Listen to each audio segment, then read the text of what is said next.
सर्वांना जय जिनेंद्र. विषय श्री इष्टोपदेश. श्लोक क्रमांक 17. मंगलाचरण. जय श्री ओम नमः सिद्धेभ्यः. जय श्री ओम नमः सिद्धेभ्यः. जय श्री ओम नमः सिद्धेभ्यः. नमो अरहन्ताणं. नमो सिद्धाणं. नमो आयर्याणं. नमो उवज्झायाणं. नमो लोये सव्वसाहूणं. यस्य स्वयं स्वभावाप्तिरभावे कृत्स्नकर्मणः तस्मै संज्ञानरूपाय नमोऽस्तु परमात्मने. नमोस्तु परमात्मने.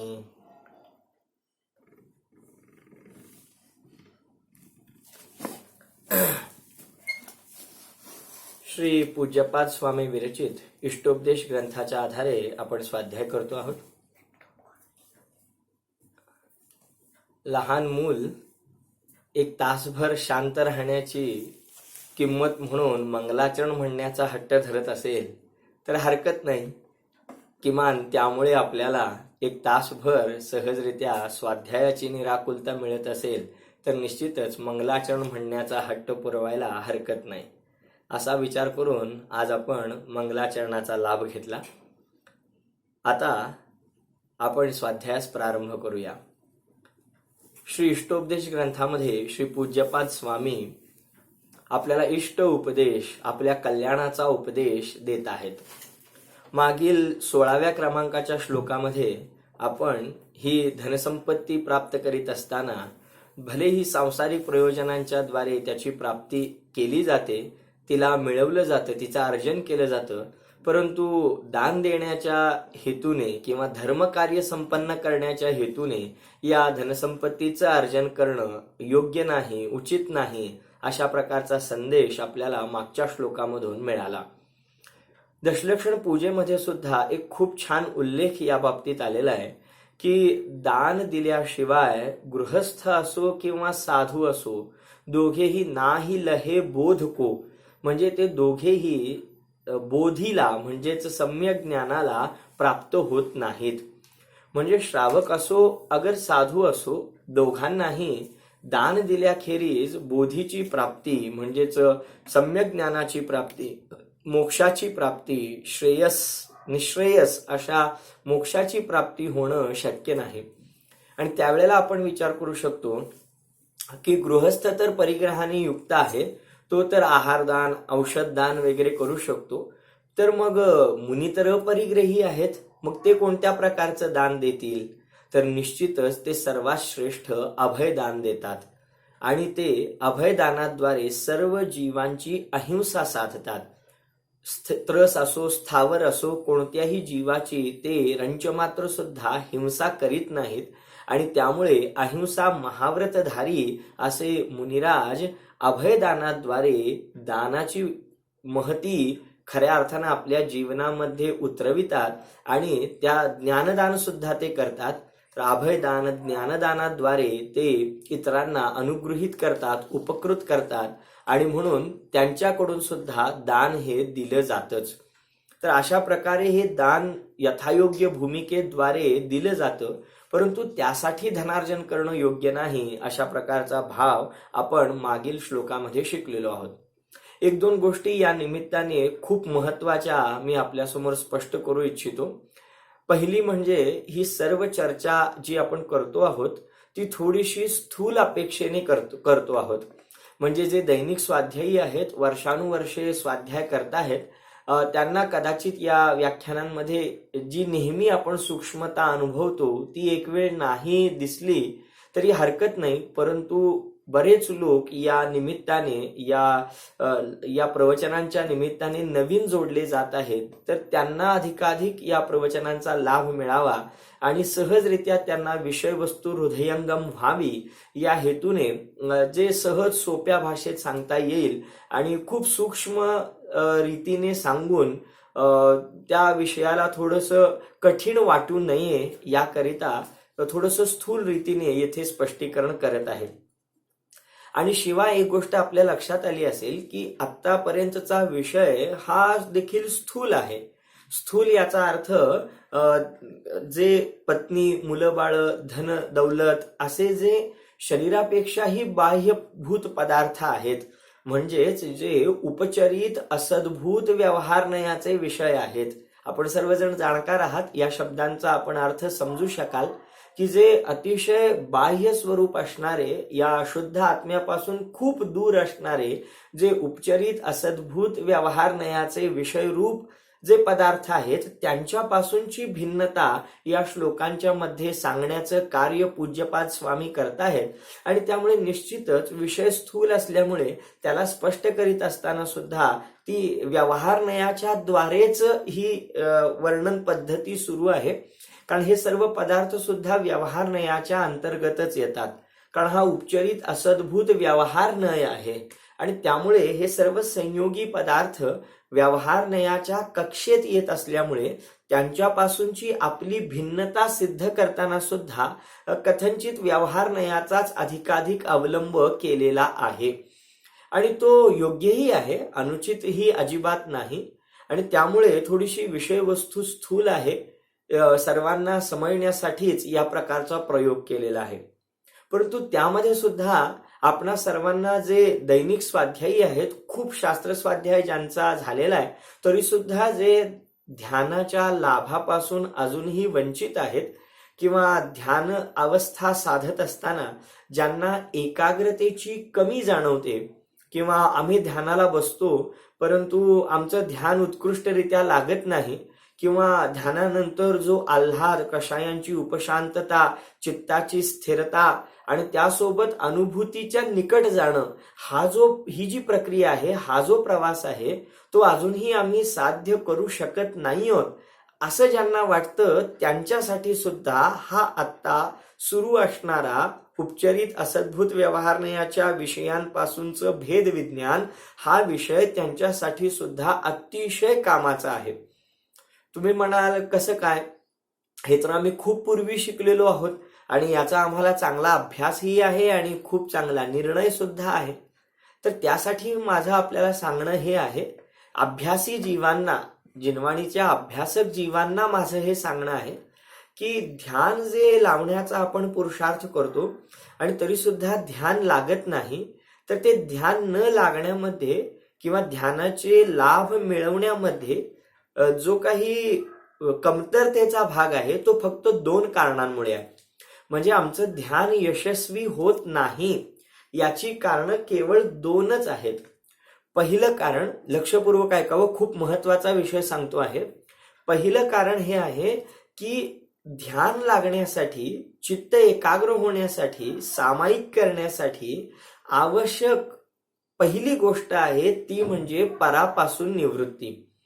कारण आम्हाला ध्यान करायचं आहे ते आपल्या आत्म्याचं, आपल्या जीवात्म्याचं, आपल्या शुद्ध आत्म्याचं, परंतु आमचा विकल्प, आमच्या इच्छा या अजूनही परपदार्थांमध्येच गुंतल्या असतील, अजूनही परासंबंधीचा विकल्प आमचा तुटला नसेल, अजूनही पराचं परिणमन हे त्याच्या स्वतंत्र योग्यतेने होतं आणि त्या पराच्या परिणमनाला माझ्या अजिबात आवश्यकता नाही असं वस्तू स्वातंत्र्य अजूनही आपण निर्णितच केलं नसेल, तर निश्चितच ध्यानाला बसल्यानंतर सुद्धा आपल्याला पराचे विकल्प आल्याशिवाय राहणार नाहीत.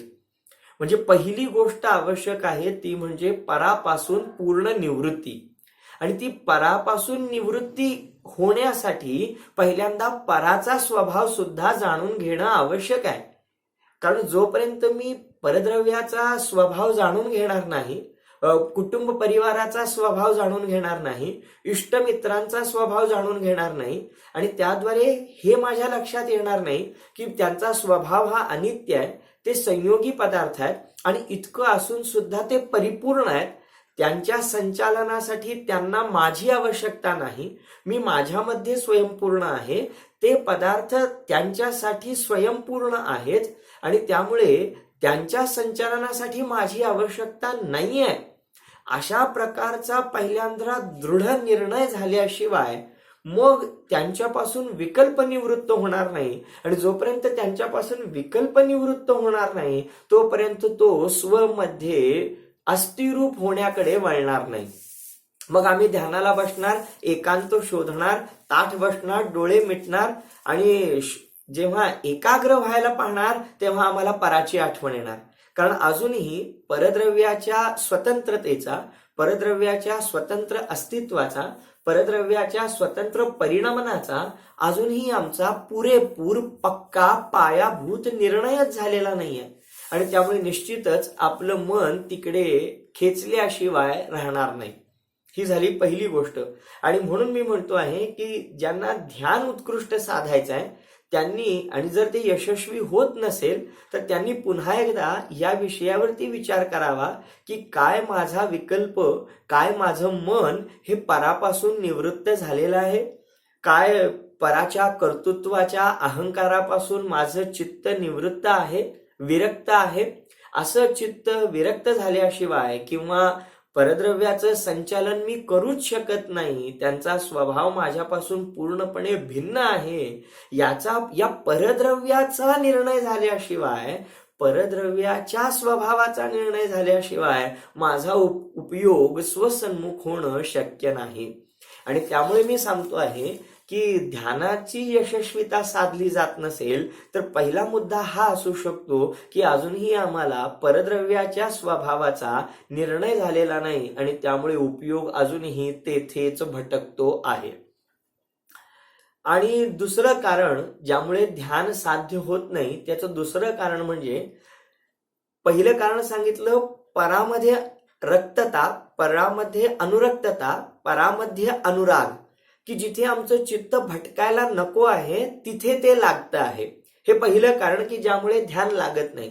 आणि दुसरं कारण कदाचित परापासून भिन्न झालं असेल, कदाचित परापासून परावृत्त झालं असेल, परापासून त्याची दिशा वळली असेल, पण ज्याचं ध्यान करायचं आहे अशा शुद्ध आत्म्याविषयी अजूनही विस्ताराने माहिती झालेली नाही. म्हणजे ज्याचं ध्यान करायचं आहे त्या तत्वासंबंधी आमच्याजवळ अजून पुरेशी माहिती नाही आहे, पुरेसं ज्ञान नाही आहे आणि त्यामुळे आम्ही चित्त कुठे स्थिर करायचं हे आम्हाला अजूनही माहिती नाही आहे. हे दुसरं कारण. दोन कारणं सांगितली.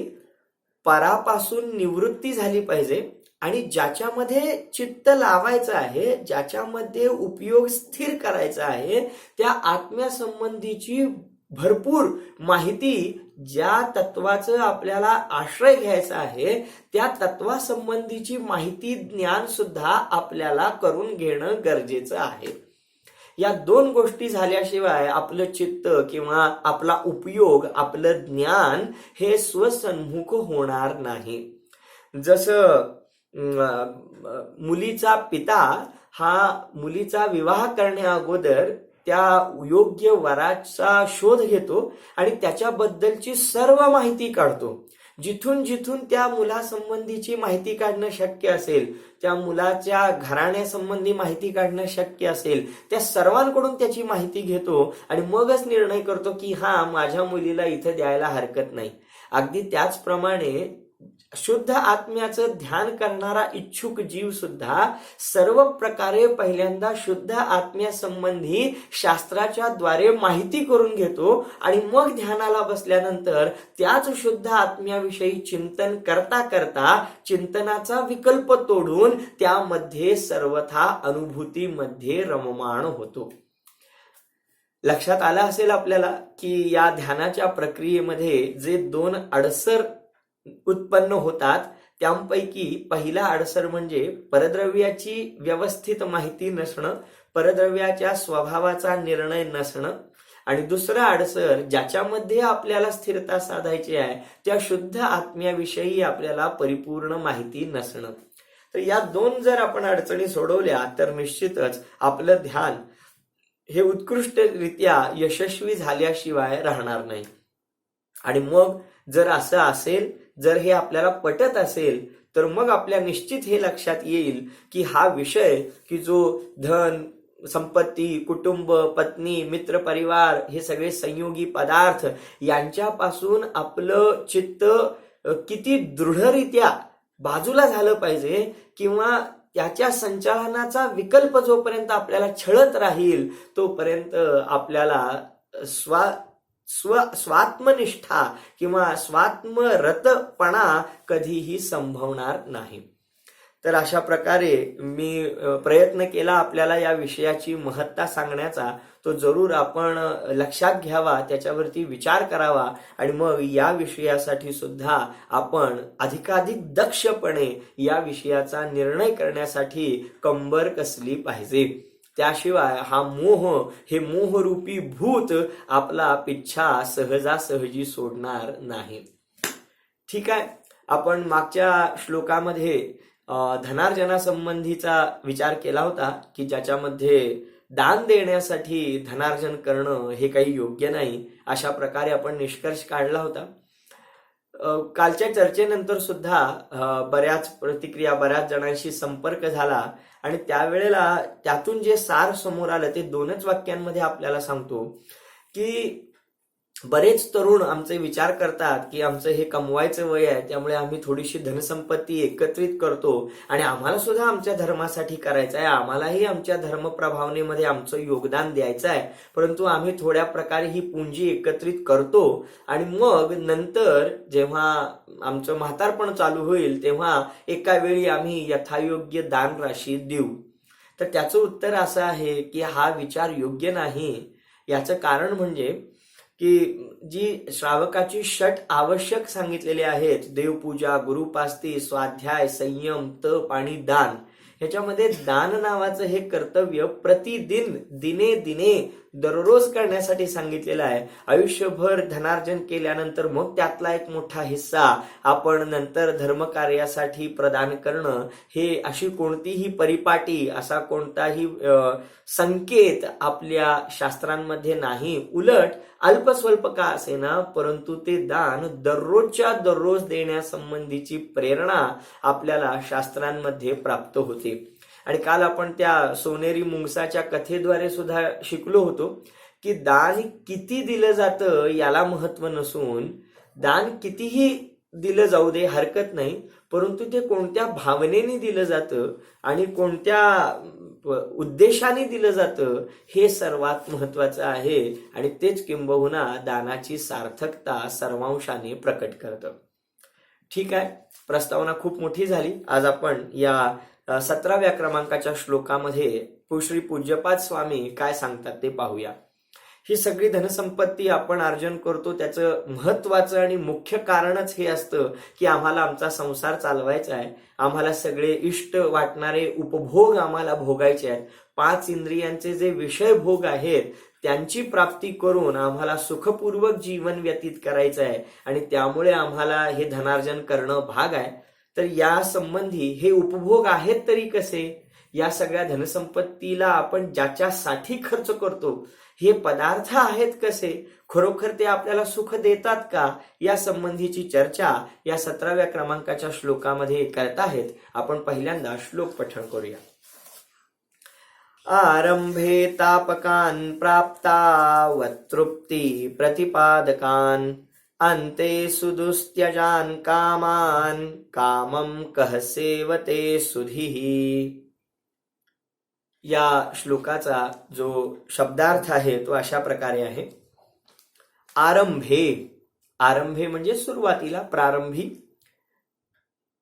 तापकान, तापकान म्हणजे संताप उत्पन्न करणारे, ताप उत्पन्न करणारे. प्राप्तौ अतृप्ती प्रतिपादकान, आपल्याला श्लोकामध्ये तृप्ती शब्द दिसतो परंतु संधी विग्रह केल्यानंतर त्यामध्ये अतृप्ती असा शब्द निघतो. प्राप्तौ अतृप्ती प्रतिपादकान म्हणजे प्राप्त झाल्यानंतर अतृप्ती प्रतिपादकान म्हणजे अतृप्ती प्रदान करणारे. सुरुवातीला संताप उत्पन्न करणारे आणि प्राप्त झाल्यानंतर आपल्याला अतृप्त करणारे. अंते सुदुस्त्यजान, अंते म्हणजे शेवटी, सुदुस्त्यजान म्हणजे ज्यांचा त्याग करणं अतिशय कठीण आहे, अतिशय क्लेशकारक आहे असे. कामान, कामान म्हणजे या भोगोपभोगांना, कामसेवनाला, कामोपभोगाला. कह सुधीही, कह म्हणजे कोण, सुधीही म्हणजे बुद्धिमान मनुष्य. कामम म्हणजे आसक्तीने, प्रेमाने, इच्छेने. सेवते म्हणजे सेवन करेल. हा शब्दार्थ झाला.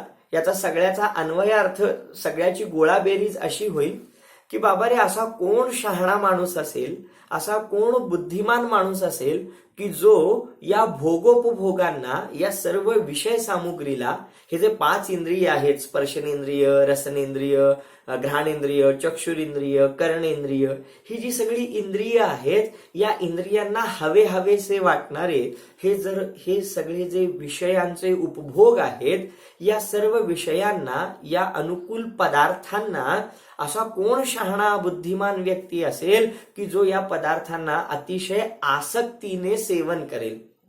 मग सगळेच करतात असं का म्हणतायत इथे? तर ते सांगतात की हे सगळे पदार्थ कसे आहेत, तर ते 3 गोष्टी सांगतात. हे सगळे विषय भोग प्रारंभी म्हणजे सुरुवातीला मिळवायला कठीण आहेत, नंतर प्राप्त झाल्यानंतर अतृप्त ठेवणारे आहेत, आणि शेवटी क्लेश देऊनच वियोगाला प्राप्त होणारे आहेत. मग असे त्रासदायक आणि क्लेश उत्पन्न करणाऱ्या या विषय भोगांना कोणता बुद्धिमान माणूस आनंदाने सेवन करेल? अशा प्रकारे येथे पूज्यपाद स्वामी आपल्यालाच प्रश्न विचारतात. हा झाला अन्वयार्थ. आता आपण विस्ताराने चर्चा करूया.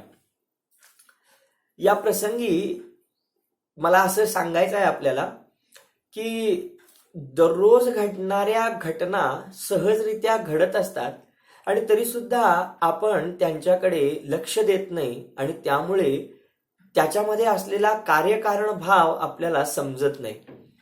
म्हणजे इतक्या सहजरित्या काही गोष्टींना आपण टू बी ग्रँटेड घेतो की त्याच्यावरती आपल्याला विचार करावा असं सुद्धा वाटत नाही, आणि अंधानुकरण करीत करीत आपण खूप पुढे निघून जातो.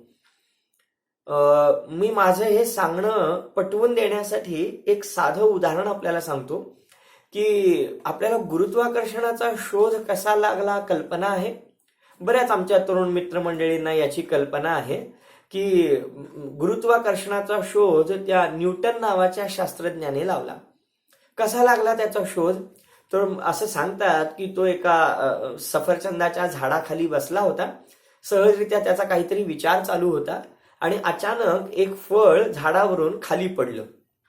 सहज घडणारी घटना आहे की झाडाचं फळ पिकलं आणि ते खाली पडलं, पण ते त्याच्या डोळ्यासमोर पडलं आणि मग त्याचे विचार एकदम थांबले. तो ज्या गोष्टीचा विचार करत होता ते विचार एकदम थांबले आणि त्यानं हा विचार केला की हे फळ झाडावरून खालीच का पडलं? ते झाडावरून तुटून डायरेक्ट वरच्या दिशेने का गेलं नाही? ते खालीच का पडलं?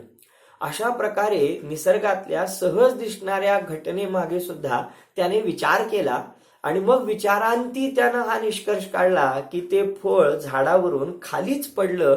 याचा अर्थ त्या फळाला खाली खेचणारी कोणती तरी गोष्ट असली पाहिजे, आणि मग त्यानं त्याला नाव दिलं गुरुत्वाकर्षण, ग्रॅव्हिटी. मी हे उदाहरण आपल्याला एवढ्यासाठी सांगतो आहे की आपल्या दैनंदिन जीवनामध्ये अशा अनेक गोष्टी घडत असतात आणि आपण त्याच्याकडे लक्ष देत नाही. न्यूटनच्या अगोदर सुद्धा हजारो लोकांनी अशा प्रकारे फळाला जमिनीवर पडताना पाहिलं असेल, पण त्यांनी हा विचार केला नाही की ते फळ खालीच का पडतं. त्याचप्रमाणे आज मी आपल्याला सांगू इच्छितो की जन्मल्यापासून आपण सुद्धा दररोज या इंद्रियांच्या माध्यमातून खूप सारे आनंद उपभोगण्याचा प्रयत्न करतो आहोत. म्हणजे खूप चांगले चांगले मिष्टान्न आपण खातो आणि त्याद्वारे आपण सुखी होतो. मैथुनादी क्रिया जीव करतो आणि त्यामुळे स्पर्शनेंद्रियाचं सुख अनुभवतो. चांगली चांगली सुश्राव्य गाणी आणि संगीत आपण ऐकतो आणि त्याद्वारे आनंदी होतो. तर या क्रिया आपल्या जीवनामध्ये दररोज घडत आहेत आणि त्याद्वारे आपण सुखी होतो आहोत असं आपण मानतो आहोत. पण खरोखर त्या न्यूटन सारखा आपण विचार करूया की काय खरोखर दररोज घडणाऱ्या घटनांच्या द्वारे, या विषयांच्या उपभोगाद्वारे, या वस्तूंच्या भोगण्याने खरोखर आम्ही सुखी होत आहोत की हे आपण असंच मानलेलं आहे, ज्याला आपण पूर्वी श्लोकामध्ये वासना मात्रमेवैतत् सुखम दुःखम च देहिना, म्हणजे ही वासना आहे किंवा हा मोह आहे की ज्याद्वारे आम्ही सुखी न होता सुद्धा सुखी मानतो आहोत. याचा आपण एकदा विचार करूया. आणि बरोबर तोच विचार अतिशय शास्त्रोक्त पद्धतीने किंवा सायंटिफिक अँगलनी वैज्ञानिक दृष्टिकोनाद्वारे येथे पूज्यपाद स्वामी आपल्याला खडसावून विचारतायत की बाबा रे, तू दररोज ज्या विषय भोगांचा उपभोग घेऊन आनंद मानतो आहेस, कधीतरी तू त्याच्याबद्दल विचार केलास का की खरोखर यामधून मला आनंद मिळतो आहे का? तर ते या संपूर्ण प्रक्रियेचं अतिशय डिटेलमध्ये विस्ताराने पहिल्यांदा विश्लेषण करतात, त्याचे अनेक टप्पे पाडतात आणि मग म्हणतात कोणत्या टप्प्यावरती तुला सुख मिळतं ते जरा मला सांग. अशा प्रकारे ते आपल्याला निर्णय करण्यासाठी जणू बाध्य करतात. तर चला मग आपण पण या प्रक्रियेत सहभागी होऊया आणि शोधूया की खरोखर आचार्यदेव म्हणताहेत ते खरं आहे की दररोज आपण जो अनुभव घेतो आहोत तो खरा आहे. शोधूया.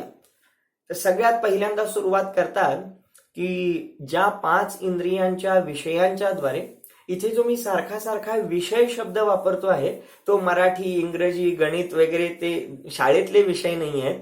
इथे विषयांचा अर्थ आहे ह्या ज्या 5 इंद्रिया आहेत, या 5 इंद्रियांच्या माध्यमातून जे भोग भोगले जातात, जे पदार्थ भोगले जातात त्यांना विषय म्हणतात. उदाहरणार्थ मी या स्पर्शनेंद्रियाच्या द्वारे पंख्याला भोगतो, म्हणजे पंख्याचा गार वारा अनुभवतो, तर पंखा हा त्या स्पर्शनेंद्रियाचा विषय झाला. त्यानंतर रसनेंद्रिय म्हणजे जीभ, मी गुलाबजाम खाल्ले, पुरणपोळी खाल्ली आणि त्याद्वारे मी आनंद मानला, तर पुरणपोळी आणि गुलाबजाम हा जिभेचा विषय झाला. फूल, सुगंध, अत्तर हे घ्राणेंद्रियाचे विषय झाले. नाटक, सिनेमा इत्यादी चक्षुरेंद्रियाचे विषय झाले आणि गीत, संगीत, गाणी हे सगळे कर्णेंद्रियाचे विषय झाले. तर विषय या शब्दाचा हा अर्थ इथे अपेक्षित आहे. नवीन लोकांच्यासाठी हे सांगितलं. तर 5 इंद्रियांचे हे विषय जे आपण भोगतो आणि त्याद्वारे आपण आनंद मानतो, खरोखर त्यामध्ये सुख आहे का हे इथे आचार्यदेव आता अगदी वैज्ञानिक पद्धतीने तपासून पाहतात आणि मग आपल्याला सांगतात की पहा, हे 5 इंद्रियांचे विषय भोग आपल्याला सुखी करतात म्हणून आपण त्यांना भोगतो, हे ठीक, ही मान्यता ठीक, पण आपण जरा त्याचं डिसेक्शन करूया, आपण त्याला थोडंसं तपासून पाहूया. तर पहिली स्टेप, हे विषय भोग भोगण्यापूर्वी ते भोगण्याची इच्छा होते. निश्चितच, म्हणजे काहीतरी खाण्यापूर्वी किंवा त्या भोजनाचा आस्वाद घेण्यापूर्वी भूक लागते आणि भोजनाची इच्छा उत्पन्न होते, किंवा मैथुनादी क्रिया करण्यापूर्वी आपल्या मनामध्ये ते कामसेवन करण्याची इच्छा जागृत होते. कोणताही विषय घ्या, 5 इंद्रियांचा कोणताही विषय घ्या, तर त्या विषयाला भोगण्यापूर्वी आपल्या अंतरंगामध्ये इच्छा निर्माण होते. पहिली स्टेप काय, त्यावेळेला आपण सुखी असतो. तो विषय भोगण्यापूर्वी जी आपल्या मनामध्ये इच्छा उत्पन्न होते त्यावेळेला आपण सुखी असतो की दुःखी असतो? जर म्हणाल सुखी असतो तर मग त्यांची प्राप्ती करण्याची धडपड करण्याची काय आवश्यकता आहे? सुखी आहोत, निराकुल आहोत. उलट आहे, अनुभव आपण घेतो किंवा घेतोच आहोत की तो विषय भोगण्यापूर्वी आपल्या अंतरंगामध्ये चंचलता, तगमग निर्माण झालेली असते की केव्हा एकदा हा पदार्थ मला मिळतो आणि मी त्याला भोगतो. म्हणजे त्या पदार्थांसंबंधीची भोगण्याची इच्छा निर्माण होते. तो त्या प्रक्रियेचा प्रारंभ आहे आणि ती अवस्था निश्चितच दुःखमय आहे आणि म्हणून तर त्या दुःखाचा उतारा म्हणून आपण त्या विषय भोगांकडे आकृष्ट होतो. पहिली गोष्ट पटली का आपल्याला? की विषय भोगण्यापूर्वीची दशा थोडीशी पहा, तर त्यावेळेला आपण सुखी आहोत की दुःखी आहोत? तर निश्चितच दुःखी आहोत. आणि त्यातलाच दुसरा पॉइंट हा आहे की ते विषय भोग मिळण्यासाठी, प्राप्त करण्यासाठी आपल्याला संघर्ष करावा लागतो की नाही? आपल्याला प्रयत्न करावे लागतात की नाही? आपल्याला त्यासाठी जुटावं लागतं की नाही? निश्चितच धनसंपत्ती अर्जित करावी लागते. चांगलं चुंगलं सकस भोजन मिळवण्यासाठी, सुस्वादू भोजन मिळवण्यासाठी, अन्न मिळवण्यासाठी आपल्याला कष्ट करावे लागतात, काबाड कष्ट करावे लागतात, दिवसभर राबावं लागतं. केवळ राबून चालत नाही, ते घरात आणावं लागतं, आणल्यानंतर ते शिजवावं लागतं. म्हणजे त्यासाठी किती कष्ट आहेत, तो विषयांचा उपभोग घेण्यासाठी कष्ट किती आहेत. म्हणजे धनार्जन करण्याचा पुरुषार्थ वेगळा, त्यानंतर ते अन्न बाजारातून धान्य आणण्याचा पुरुषार्थ वेगळा, मग ते दळून ते अन्न बनवण्याचा पुरुषार्थ वेगळा, आणि तेवढा झाल्यानंतर मग तो पदार्थ आपल्याला भोगायला मिळणार आहे. मी तर असं म्हणेन की भोगल्यानंतर सुद्धा सुटका नाही. ते झालेले सगळे ती भांडी आपल्याला घासावी लागणार आहेत आमच्या माता भगिनींना. म्हणजे ते भोजन ग्रहण केल्यानंतर सुद्धा लगेच सुटका नाही आहे, त्याच्यानंतर सुद्धा भरपूर प्रोसेस आहे. म्हणजे सांगण्याचं तात्पर्य काय आहे की हे जे विषय भोगण्याची आम्ही इच्छा करतो आणि त्याद्वारे सुखी होण्यासंबंधीची मान्यता करतो, त्याची सुरुवात जी आहे ती इच्छेमध्ये आहे. आणि विषय भोगण्यापूर्वी जी इच्छा होते त्या इच्छेमध्ये आपण सुखी नसतो हे सिद्ध झालं. आणि त्या विषय भोगांची प्राप्ती करण्यासाठी सुद्धा आपल्याला भरपूर परिश्रम करावे लागतात, जुळवाजुळव करावी लागते, त्या पदार्थांना मिळवावं लागतं, त्यांना योग्य रीतीने अरेंज करावं लागतं, आणि मग आपण त्याचा आस्वाद घेऊ शकतो. म्हणजे ही खूप मोठी कसरत आहे की जोपर्यंत आपण त्या सगळ्यांना जुळवून आणत नाही तोपर्यंत. म्हणजे त्या पहिल्या टप्प्यावर निश्चितच आपण दुःखी आहोत, आणि हरकत नाही, निदान पुढच्या टप्प्यावर तरी आपल्याला सुख मिळेल या हेतूने आपण ही सगळी उसावर करतो. ठीक आहे, आता आपण दुसऱ्या टप्प्यावर आलो आहोत. सगळे भोग्य पदार्थ एकत्रित झालेले आहेत आणि त्यांना आपण कष्टाने एकत्रित केलेलं आहे. त्यांना भोगण्याची अनिवार्य इच्छा केल्यामुळे आपण अगोदरच दुःखी आहोत, आणि आता आपण त्यांचा आस्वाद घेण्यासाठी सिद्ध झालेलो आहोत. आता ते 5 इंद्रियांचे विषय भोग आपण भोगतो आहोत. आता ती भोगण्याची क्रिया सुरू झालेली आहे. काय त्यावेळेला आपण सुखी आहोत? ते पदार्थ भोगताना सुखी आहोत? निश्चितच आहोत. का? कारण जसजसे आपण ते पदार्थ भोगू लागतो तसतसं आपल्याला बरं वाटू लागतं. जसं भुकेचं दुःख होतं, जसजसे आपण भोजन करायला लागतो तसतसा आपल्याला त्यामधून आनंद मिळू लागतो. कोणतेही विषय भोग घेत असताना आपल्याला सुखाची अनुभूती होऊ लागते. ठीक आहे, या मधल्या टप्प्यावर आपल्याला सुखानुभव झाला. आता दुसरी गोष्ट ह्याच्यामध्ये की काय तो सुखानुभव होत असताना आपल्याला तृप्ती झाली, आपल्याला समाधान झालं. जर ते सुख आपल्याला तृप्त करत असेल तर त्याचं नाव सुख आहे. हा फार महत्वाचा पॉइंट आहे, लवकर लक्षात येणार नाही. जो काही विषय भोगतो आहोत त्याद्वारे आम्हाला बरं वाटतं आहे हे नक्की, परंतु ते बरं वाटणं आपल्याला तृप्त करतं का? तृप्त करणं म्हणजे काय? आज मी हा विषय भोगला, बरेच दिवसांपासून हे करायचं होतं, मला भोगायचं होतं, आणि ते आज मी भोगलं, मला समाधान झालं. तर मग काय पुन्हा तो पदार्थ कधीही नाही मिळाला तर चालेल? पुरणपोळी खाण्याची खूप इच्छा झाली, बरेच दिवस मनात होतं, आणि ते आम्ही आज जुळवून आणलं आणि ते खाल्लं. आता पुन्हा कधीही पुरणपोळीची आवश्यकता नाही, किंवा त्यासारख्या कोणत्याही रसनेंद्रियाच्या भोगाची आवश्यकता नाही. असं घडतं की पुन्हा पाहिजे आहे. मी तर काही लोकांना असं ऐकलं की भोजन करताना सुद्धा पोट तर भरलं पण मन भरलं नाही. म्हणजे पोट भरलेलं आहे पण मन भरलेलं नाही. याचा अर्थ आहे की त्या वेळेला सुद्धा मन तृप्त झालेलं नाही. ही जी तृप्ती आहे, तृप्ती म्हणजे बस पुरे, हा जो भाव आहे आणि तो कायमसाठीचा. काय सांगायचं आहे? कायमसाठी, तात्पुरता नको. तात्पुरता असेल तर त्याचं काय महत्व आहे? याचा अर्थ ती अतृप्तता अजूनही आहे, म्हणून त्या विषय भोगापासून जीव पूर्णरित्या निवृत्त होऊ शकत नाही. तो म्हणतो हे छान झाला आजचा पदार्थ, संध्याकाळसाठी पण ठेवा. हाच पदार्थ त्याला संध्याकाळी सुद्धा हवा आहे, याचा अर्थ अजूनही त्याची तृप्ती झालेली नाही. तुम्ही म्हणाल नाही आम्ही तृप्त होतो, मग काय त्याच्यासारखा विषय भोग आपल्याला पुढे कधीही नकोय? मग त्याचा त्याग करून टाका ना. आज पुरणपोळी खाल्ली, माझं मन तृप्त झालं, आता मी जीवनभरासाठी पुरणपोळीचा त्याग करतो. होतं असं? करू शकतो आपण. याचाच अर्थ आपल्याला आचार्यदेव सांगतात की बाबा रे, तुला ती क्षणिक तृप्ती आहे, ती क्षणिक समाधान आहे. वास्तवामध्ये तू त्याद्वारे सुखी झालेला नाहीस. सुख तर याचं नाव आहे की प्राप्त झालं तर बस, आता पुढे मला या पदार्थाची आवश्यकता नाही. अशा प्रकारे तुझ्यामध्ये सहजरित्या तृप्ततेचा भाव निर्माण व्हायला पाहिजे होता आणि तू त्याचा सहज त्याग करायला पाहिजे होतास. पण याचा अर्थ अजूनही तुझ्यामध्ये त्या पदार्थाला भोगण्यासंबंधीची अतृप्तता शिल्लक आहे.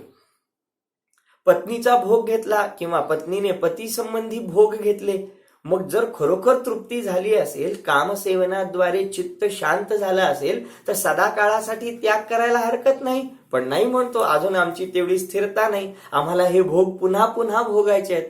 मग हे भोग पुन्हा पुन्हा भोगायचे आहेत याच्यावरून काय कळतं की अजूनही त्या भोगांनी तृप्ती झालेली नाही. याचा अर्थ प्राप्त होण्यापूर्वी जीव दुःखी आहे आणि ते प्राप्त केल्यानंतर किंवा ते भोगत असताना सुद्धा पूर्ण समाधानी झालेला नाही. अजूनही त्यांना भोगण्याची इच्छा जिवंत आहे. याचा अर्थ अजूनही त्या जीवाला तृप्तता मिळालेली नाही, म्हणजे तो जीव अजूनही पूर्ण सुखाला प्राप्त झालेला नाही. थोडंसं समजायला कठीण आहे. हे सांगणं सोपं आहे, ऐकणं सोपं आहे, परंतु जोपर्यंत आपण याच्यावरती थोडासा खोलवर विचार करणार नाही तोपर्यंत ही प्रक्रिया आपल्या लक्षात येणार नाही. म्हणजे आतापर्यंतच्या झालेल्या चर्चेने हे सिद्ध झालं की विषय भोग मिळण्यापूर्वी आम्ही दुःखी आहोत, कधी एकदा ते भोगतो या इच्छेने जळतो आहोत, आणि जेव्हा ते प्राप्त होतात तेव्हा ते प्राप्त झाल्यानंतर ते भोगत असताना सुद्धा आम्हाला थोडंसं हायसं वाटतं. आमची ती मागची इच्छा पूर्ण झाल्यामुळे आम्हाला त्या इच्छा, इतकं सुंदर वर्णन आहे, मी किती सांगू, ती मागची इच्छा कमी झालेल्याचं सुख आहे, तो पदार्थ भोगलेल्याचं सुख नाही. नाही समजलं? इतके दिवस किंवा इतका काळ जे भोगायची जी इच्छा बाळगली होती ना, ती इच्छा कमी झाली आता भोगत असताना. मग ती इच्छा कमी झालेल्याचं सुख आहे त्याच्यामध्ये, पदार्थाला भोगलेल्याचं सुख नाहीये. ओहो, अद्भुत आहे. तत्वज्ञान अद्भुत आणि अलौकिक आहे. हा भाग समजण्यासाठी आपण खरोखर स्वतःला तयार केलं पाहिजे, स्वतःला प्रिपेअर केलं पाहिजे. आणखी एक विशेष गोष्ट, समयसार ग्रंथामध्ये तर इतकी अद्भुत गोष्ट सांगितलेली आहे. ते तर म्हणतात इच्छा कधी पूर्णच होत नाहीत, इच्छा कधी तृप्तच होत नाही. यासाठी ते इतका सुंदर दाखला देतात. आचार्य म्हणतात, ज्या समयाला इच्छा आहे, इच्छेचं दुःख आहे, इच्छेची आकुलता आहे, त्या समयाला तो भोग नाहीये, आणि ज्या समयाला भोग सुरू झालेला आहे त्या समयाला इच्छा नाहीये. काय सांगितलं? ज्या वेळेला भोग भोगण्याची इच्छा आहे त्यावेळी भोग भोगणं सुरू नाहीये, आणि ज्या वेळेला भोग भोगणं सुरू आहे त्यावेळी इच्छा नाहीये, कारण ती इच्छा संपून गेली. म्हणजे इच्छेची तृप्ती, पूर्तता ही कधीही होतच नसते. केवळ आपण अज्ञानाद्वारे माझी ही इच्छा पूर्ण झाली अशा प्रकारचा भाव करीत राहतो. थोडंसं सूक्ष्म आहे हे मी मान्य करतो, परंतु आपण जर थोडंसं चिंतन केलं तर निश्चितच आपल्याला हा विषय अगदी अंतरंगातून समजल्याशिवाय राहणार नाही. तर 2 टप्पे आपण पाहिले की विषय भोगण्यापूर्वी ते सगळे एकत्रित करण्यासाठी आम्ही संघर्ष करतो, तेथे प्रताडित होतो, खूप टेन्शन करून घेतो, खूप वणवण भटकतो, धनार्जन करतो, त्याच्यामध्ये दुःख आहे. शिवाय तो भोगण्याची इच्छा करीत राहतो आणि ते सगळे संयोग एकत्रित होईपर्यंत आपल्या मनाची तगमग होते. इच्छेमुळे आपण चंचल चित्त बनतो, व्याकुळ बनतो, तर तेथे दुःख आहे. जेव्हा ते भोग प्राप्त होतात तेव्हा ते भोगत असताना सुद्धा आपल्यामध्ये अतृप्ती राहते, आपल्या मनामध्ये तृप्तता येत नाही, कायमस्वरूपीचं सुख उत्पन्न होत नाही, तात्पुरतं क्षणिक सुख उत्पन्न होतं, पुन्हा तेच सुख आपल्याला पाहिजे होतं. याचा अर्थ त्यावेळी सुद्धा आपलं चित्त खऱ्या अर्थानं सुखाला प्राप्त होत नाही. ते सुख निर्दोष सुख नाही आहे, निर्दोष आनंद नाही आहे, ते पुन्हा सदोष सुखाभासच आहे. त्याला सुंदर उदाहरण दिलंय की खाजवल्यानंतर जे सुख होतं त्याप्रमाणे ते इंद्रिय भोगांचं सुख आहे. खाजवल्यानंतर आपल्याला सुख होतं ना, तर ते हे खाजवल्यानंतर जो सुखाभास उत्पन्न होतो की त्याद्वारे आपल्याला वाटतं की आपण सुखी झालो, परंतु हा जीव खऱ्या अर्थाने ते सुखी होत नाही, परंतु त्याचं ते कल्पनाजनित सुखच असतं. त्यानंतर तिसरा टप्पा येतो की भोग मिळवले, भोगले आणि आता त्यांचा वियोग होतो आहे, भोगण्याची क्रिया पूर्ण होते आहे. तर त्यावेळेला आम्ही सुखी होतो का? भोगण्यापूर्वी सुखी नाही, भोगताना सुख नाही, निदान भोगून झाल्यावर तरी सुखी होतो का? तर ते म्हणतात नाही, त्यावेळेला सुद्धा ते भोग क्लेश उत्पन्न करतात. कारण जेव्हा या विषय भोगांचा वियोग होतो, जेव्हा हे विषय भोग आम्हाला सोडून जातात किंवा ते नष्ट होतात, तेव्हा ते पाहून आम्ही अरे रे, हे विषय भोग आता राहिले नाहीत, आता मी सुखी कसा होणार? अशा प्रकारे त्यांचा त्याग करताना सुद्धा, त्यांच्या अंत्यसमयामध्ये सुद्धा, ते सुखोपभोग दूर जाताना सुद्धा आम्हाला निश्चितच दुःख आणि दुःखच देतात. यावरून लक्षात येतं की ही सगळी प्रोसेसच खऱ्या अर्थानं दुःखापासून सुरुवात होते आणि दुःखामध्येच संपून जाते. मला तर त्याचं अतिशय चांगलं उदाहरण दिसून येतं ते म्हणजे काटा टोचण्याचं. बोला, हा रस्त्यावरून जात असताना आपल्याला पायामध्ये काटा खूप जोरामध्ये टोचला आणि खूप खोलवर रुतून बसला, तर काय काटा टोचण्यापूर्वी म्हणजे काटा टोचत असताना आपल्याला सुखानुभूती होते? काटा टोचत असताना आपण सुखी असतो की जेव्हा काटा घुसतो तेव्हा आपल्याला दुःख होतं, वेदना होतात? निश्चितच वेदना होतात. आता जितका काळ तो काटा आतमध्ये रुतून बसलेला आहे त्यावेळी आपल्याला सुख देतो का दुःखच देतो? निश्चितच दुःख देतो. आतमध्ये सडतो, कुजतो, त्याच्यामध्ये जखम तयार होते. आणि जेव्हा तो काटा बाहेर काढला जातो त्यावेळी तो सुख देतो की दुःखच देतो? त्यावेळी सुद्धा दुःख देतो. ज्याप्रमाणे काटा टोचत असताना, शरीरामध्ये राहत असताना आणि पुन्हा बाहेर काढताना आपल्याला त्रासच देतो, त्याप्रमाणे हे पाचही इंद्रियांचे विषय भोगण्यापूर्वी हे क्लेश उत्पन्न करतात, भोगत असताना तृप्ती उत्पन्न करतात आणि शेवटी सोडून जाताना सुद्धा जीवाला दुःखामध्येच निमित्त होतात. अशा प्रकारे हे विषय भोग खऱ्या अर्थानं मोक्ष मार्गामधले काटेच आहेत. आणि त्यामुळे या इथे अतिशय वैज्ञानिक पद्धतीने प्रत्येक टप्प्यावर कारण मीमांसा करीत पूज्यपाद स्वामी या विषय भोगांचं स्वरूप अतिशय मार्मिकपणे आपल्याला समजावून सांगतात. आपल्या या मनुष्य गतीतल्या विषय भोगांची ही कथा असेल तर कल्पना करा, स्वर्गामध्ये जे विषय भोग एवढे आपण ज्यांची चर्चा केली खूप प्रचुर मात्रेमध्ये आहेत, भरपूर आहेत, तिथल्या जीवांची काय कथा होत असेल आणि त्या जीवांना किती अपरंपार दुःखाला सामोरं जावं लागत असेल. ते देवतागण किती दुःखी असतील या विषय भोगांना भोगत राहिल्यामुळे, आणि तेही सागरोपम काळापर्यंत.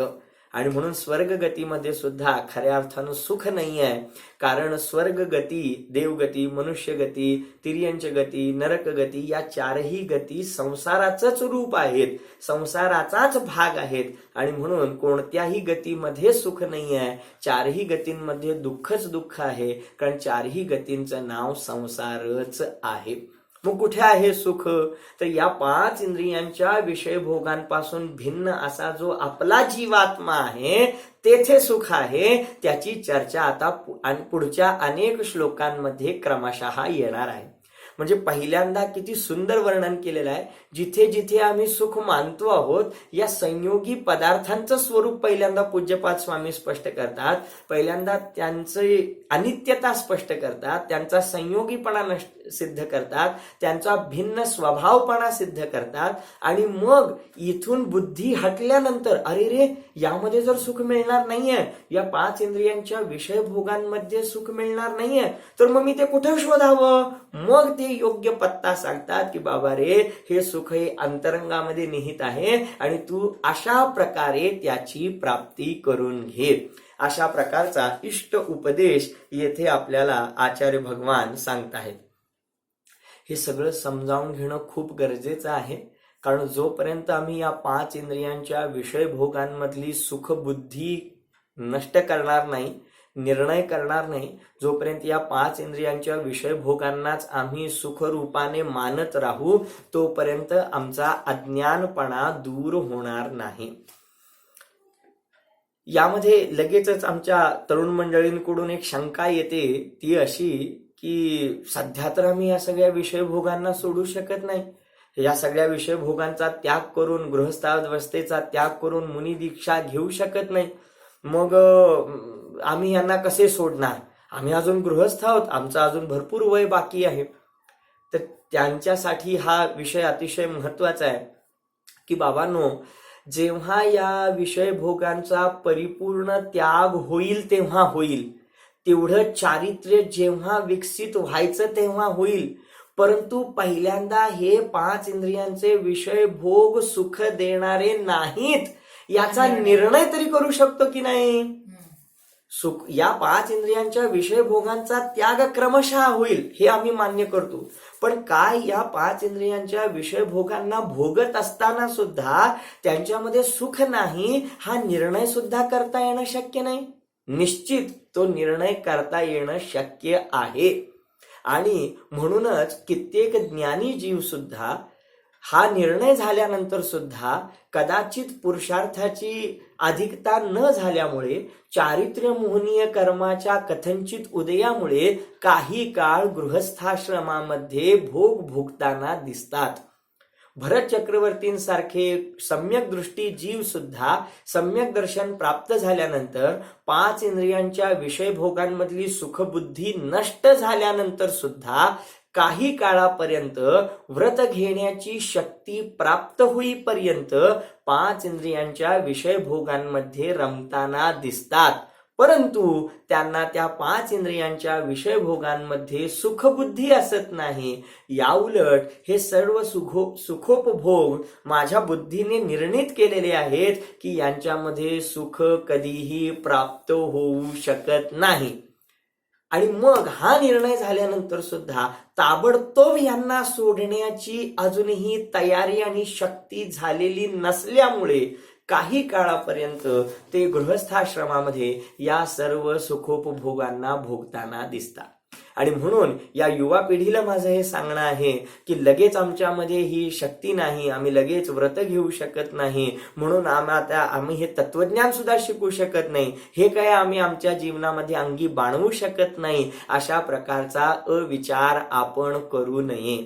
आपण पहिल्यांदा शास्त्र स्वाध्याय करावा, सिद्धांत समजून घ्यावेत, स्वपराचं स्वरूप समजावून घ्यावं, पहिल्यांदा निर्णय करावा. एकदा निर्णय झाला की आपोआपच जीवनामध्ये संयम उत्पन्न होतो, संयमाची भावना निर्माण होते, जीवनामध्ये जागृती निर्माण होते, काय योग्य काय अयोग्य, काय चांगलं काय वाईट याचा विवेक उत्पन्न होतो आणि जीव आपोआपच अनंत आकुलतेपासून मुक्त होतो. त्याच्या जीवनाला एक आत्मकल्याणाची सहज दिशा मिळू शकते, ह्या गृहस्थाश्रम करता करता सुद्धा. आणि त्या लाभापासून आपण कुणीही वंचित राहू नये, हा या सर्व व्याख्यानमाले पाठीमागचा एक फार मोठा उद्देश आहे. आणि हा प्रपंचच मुळी याकरिता केला जातो आहे. आणि म्हणून आपण सर्वांनी या गोष्टीकडे खूप लक्ष द्यावं, खूप ध्यान केंद्रित करावं की या प्रकारे जरी आम्ही सर्व विषय भोगांना ताबडतोब सोडू नाही शकलो, ऐका, जर या 5 इंद्रियांच्या विषय भोगांना ताबडतोब सोडलं तर त्याचं नाव चारित्र्य आहे. समजलं का? 5 इंद्रियांच्या विषय भोगांना सोडून टाकणं, कायमचं सोडणं, याचं नाव चारित्र्य आहे. आणि हे 5 इंद्रियांचे विषय भोग मला सुखी करू शकत नाही, भलेही मी ते आज भोगतोय, परंतु यांच्याद्वारे कधीही खऱ्या सुखाची प्राप्ती होऊ शकत नाही, असा जो निर्णय झाला याचं नाव सम्यक दर्शन आहे. बोला, भले आज आपल्याला सम्यक चारित्र्य प्रकट नाही करता आलं पूर्णांशानं, तरी किमान सम्यक दर्शनाची प्राप्ती आपण याद्वारे करू शकतो. आणि म्हणून कोणताही परपदार्थ, कोणतेही सुखोपभोग, 5 इंद्रियांचे कोणतेही विषय भोग सुरुवातीला आपल्याला क्लेश उत्पन्न करतात, प्राप्त झाल्यानंतर मध्यावस्थेमध्ये अतृप्ती देतात आणि शेवटी सुद्धा वियोगाला प्राप्त होत असताना जीवाला संतापच उत्पन्न करतात. अशा प्रकारे आदी मध्य अंत आदी मध्य अंत सर्वत्र हे विषय भोग दुःखच उत्पन्न करणारे आहेत. अशा प्रकारचा तत्वनिर्णय झाला असता खऱ्या अर्थाने जीव सुखी झाल्याशिवाय राहणार नाही. आणि म्हणून 3 गोष्टी महत्वाच्या सांगतो. जोपर्यंत आपल्याला जीवाचं स्वरूप समजत नाही, जोपर्यंत आपल्याला कर्मव्यवस्था समजत नाही आणि जोपर्यंत आपल्याला कर्म फळावर श्रद्धा बसत नाही, तोपर्यंत आपल्याला या 5 इंद्रियांच्या विषयभोगांमधली सुखबुद्धी हटत नाही. आणि त्यासाठीचा हा सगळा प्रपंच सुरू आहे. इतक्या या 17व्या श्लोकापर्यंत जो आपण स्वाध्याय केला त्याच्या पाठीमागे भूमिका हीच आहे की बाबा रे, कर्मव्यवस्था जाणून घे, कर्म फलव्यवस्था जाणून घे, त्याची सिद्धी सुद्धा आपण केलेली आहे, जीवात्म्याचं स्वरूप समजावून घे. आणि यांचा निर्णय झाला असता आपोआपच तुला या 5 इंद्रियांच्या विषयभोगांचं स्वरूप समजावून येईल आणि मग आपोआपच संसारामध्ये सुद्धा राहून सुद्धा त्याच्यामध्ये अनाकुलतापूर्वक राहण्याची कला तुला मिळाल्याशिवाय राहणार नाही. जरूर आपण या संबंधित तत्व विचार करून तत्व निर्णय करावा या मंगल भावनेसहित. ओम नमः. या वाणी के ज्ञान से सूझे लोकालोक, सो वाणी मस्तक नमो सदा देत हूँ ढूक, सदा देत हूँ ढूक.